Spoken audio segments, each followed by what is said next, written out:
Existe uma verdade escondida em cada sombra da história, em cada documento selado, em cada testemunho que tentaram silenciar. Eu sou o Coronel Souza e este é o canal Verdades Secretas. O seu canal para explorar o inexplicável, questionar o oficial e desenterrar os arquivos que não querem que você veja. Todas as semanas abrimos um novo caso. Desaparecimentos, conspirações, contatos imediatos e os enigmas que a ciência não explica.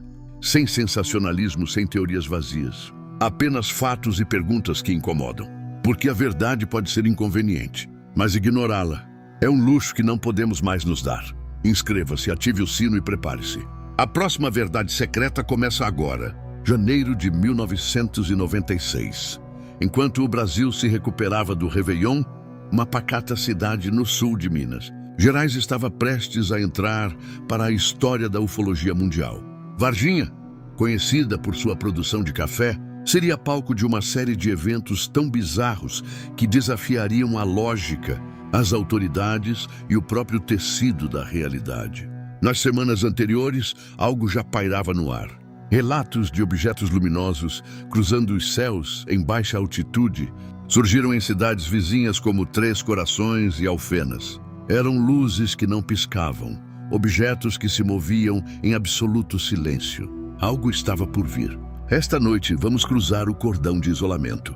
Vamos examinar os relatos, as provas e as versões oficiais de um caso que muitos chamam de a Roswell brasileira. O estranho no Jardim Andere. A tarde de 20 de janeiro de 1996 mudaria tudo. Era um sábado. Às 15h30, três jovens, Kátia Andrade Xavier, de 22 anos, e as irmãs Liliane Silva, de 16, e Valquíria Silva, de 14, voltavam para casa depois de ajudar uma amiga com uma mudança. Para encurtar o caminho, decidiram cortar por um terreno baldio no bairro Jardim Andere. Foi então que o ar ficou pesado. Um cheiro forte e insuportável, que elas não souberam descrever, tomou conta do lugar. E agachada junto a um muro, uma figura fez o coração das três parar por um segundo. Elas descreveram uma criatura de aproximadamente 1,5 metro de altura. O corpo era magro e franzino, a pele morena e oleosa, como se estivesse coberta por uma substância viscosa. Os braços eram finos e longos, mas o rosto era o que ficaria gravado em suas mentes como um pesadelo. Uma cabeça desproporcionalmente grande, com 3 protuberâncias ósseas como chifres, e 2 olhos imensos e vermelhos, sem pupilas, que brilhavam na penumbra da chuva. Era o demônio, uma delas gritaria para a mãe minutos depois. Em pânico, as 3 saíram correndo. Quando chegaram em casa, o desespero era tão real que a mãe das irmãs, incrédula, voltou ao local. A criatura não estava mais lá, mas o cheiro, aquele odor acre, ainda impregnava o ar. E no chão, uma marca estranha. Um cachorro farejava o local inquieto. O relato se espalhou por Varginha como fogo em palha seca. Telefones tocavam. Vizinhos comentavam. O bicho estranho do Jardim Andere era o assunto da cidade. Mas o que as 3 jovens não sabiam era que aquele avistamento era apenas a ponta de um iceberg muito mais sombrio. A operação militar e a captura.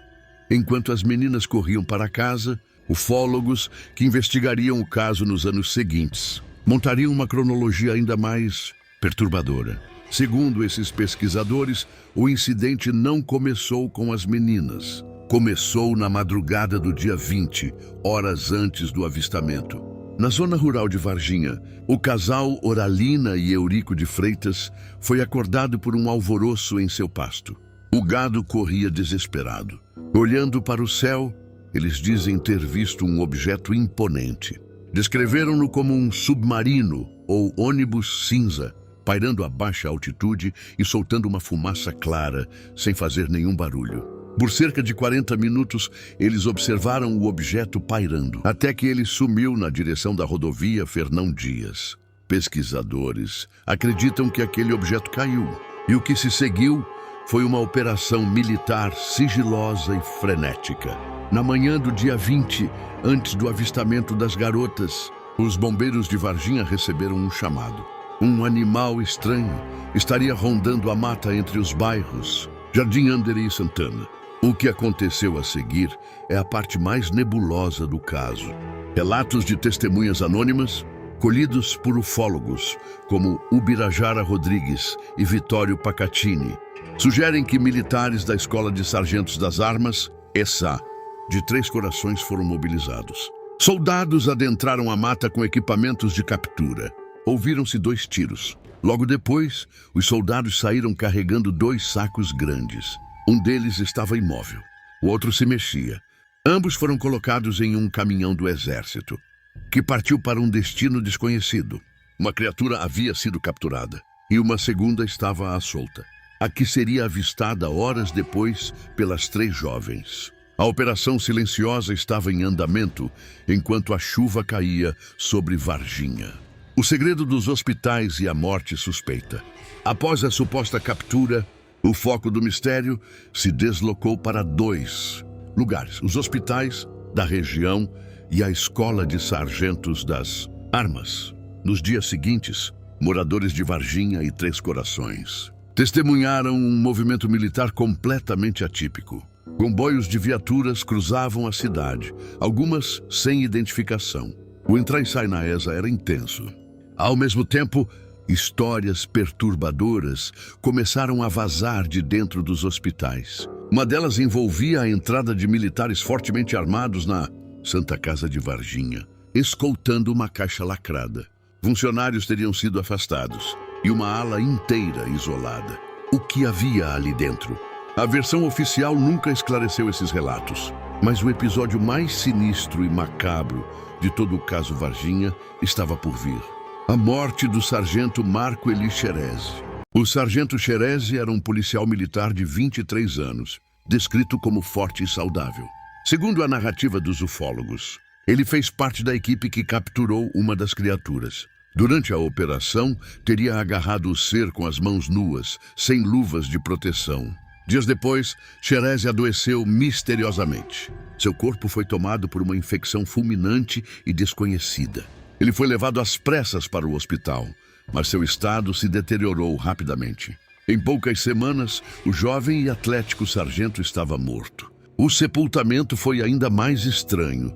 Ocorreu sem velório. O caixão foi lacrado por ordem militar e a família foi orientada a não abri-lo. O motivo oficial? Uma infecção generalizada causada por uma bactéria comum após uma cirurgia para a retirada de uma cisto na axila. Mas para os pesquisadores, essa explicação nunca fez sentido. Eles acreditam que Xerezi foi vítima de um contágio biológico, possivelmente um vírus ou bactéria extraterrestre, contra o qual seu corpo não tinha defesa. A conexão entre a captura e a morte do militar permanece como o maior ponto de interrogação e de medo de todo esse enigma. O zoológico, o mudinho e as versões oficiais. A aura de mistério em Varginha não se limitava aos hospitais. No zoológico municipal, eventos igualmente inexplicáveis aconteceram. O diretor do zoo na época, Marco Antônio Reis, e uma funcionária relataram ter visto uma das criaturas rondando as proximidades. Pouco tempo depois, pelo menos 6 animais do zoológico morreram de forma súbita e sem causa aparente, incluindo uma anta, uma jaguatirica e um veado. Uma das hipóteses mais bizarras levantadas por ufólogos foi a de que a criatura, ferida ou em estado de choque, poderia ter liberado algum tipo de composto químico ou biológico no ar, contaminando os animais. O zoológico virou peça central em um quebra-cabeça que parecia não ter fim. 3 décadas depois, Marco Reis ainda afirma que, durante a autópsia de um dos animais, todos os órgãos estavam pretos por dentro. Enquanto isso, o exército brasileiro tentava conter a crise. Em 1997, pressionado pela mídia e pelo livro Incidente em Varginha, foi aberto um inquérito policial militar, IPM, que se tornaria a base da versão oficial até hoje. O IPM número 1897 concluiu que não houve operação militar, nem captura de criatura alguma. O que as 3 jovens viram, segundo o exército, foi um cidadão local, um morador de rua com problemas mentais e físicos, conhecido como Mudinho. Ele tinha o hábito de perambular pelas ruas, sujo de lama devido à chuva, e ficar agachado. Molhado e enlameado, teria sido confundido com um extraterrestre em pânico pelas garotas. A movimentação de viaturas foi explicada como rotina. Os veículos estavam na cidade para manutenção e os bombeiros atenderam a ocorrências comuns devido à forte chuva de granizo. A morte do sargento Xerez foi atribuída a causas médicas naturais. Ponto final. Mas essa explicação, embora oficial e documentada, não convenceu a todos. Ela exige que aceitemos que 3 garotas, um casal de fazendeiros, um diretor de zoológico, dezenas de testemunhas e os ufólogos que passaram anos colhendo depoimentos. Todos se enganaram. Encerramento: o legado de Varginha. 30 anos se passaram. O caso Varginha não é mais apenas um incidente ufológico. Ele se tornou parte do imaginário e da cultura popular brasileira. A cidade abraçou o mistério. Hoje, a caixa d'água em forma de nave espacial é um dos seus cartões postais. O Museu do ET, inaugurado em 2022, atrai turistas do mundo todo. A prefeitura planeja um monumento no terreno baldio do Jardim Ander. O ET de Varginha virou marca, fantasia de carnaval e lembrancinha. Mas para as testemunhas, o caso está longe de ser uma lenda engraçada. Em 2021, Liliane Silva, uma das irmãs que viram a criatura, voltou a falar publicamente. Ela não desmentiu nada. Pelo contrário, acrescentou novos e bizarros detalhes, falando sobre contatos posteriores e mensagens que teria recebido. A convicção em seus olhos permanece a mesma de 1996. Em 2026, o documentário O Mistério de Varginha, da TV Globo, reacendeu o debate. Uma das testemunhas militares, que havia dado um relato bombástico sobre a captura, admitiu ter mentido por dinheiro. Ao mesmo tempo, novas figuras, como o médico Ítalo Venturelli, vieram a público jurar ter visto uma criatura não humana no hospital. O que realmente aconteceu em Varginha? Um grande mal-entendido, fruto de uma psicose coletiva em um dia de chuva? Como querem as Forças Armadas? Ou a operação de acobertamento, do contato mais próximo e documentado, que o Brasil já teve com algo de outro mundo? O inquérito policial militar está disponível ao público. Os documentos estão lá, mas as perguntas, essas permanecem. O que o sargento Xerez tocou que o matou? O que matou os animais do zoológico? E por que 30 anos depois, novas testemunhas ainda surgem, tremendo ao falar do que viram? O véu entre a realidade e o desconhecido é frágil. E em algum lugar, nos arquivos empoeirados de um quartel ou na memória de uma testemunha, a verdade secreta de Varginha ainda espera para ser revelada. O que você acha que aconteceu em Varginha? Erro, farsa ou contato real? Deixe sua teoria nos comentários. E não se esqueça de se inscrever e ativar o sino para não perder nenhuma verdade secreta. Muito obrigado e até a próxima.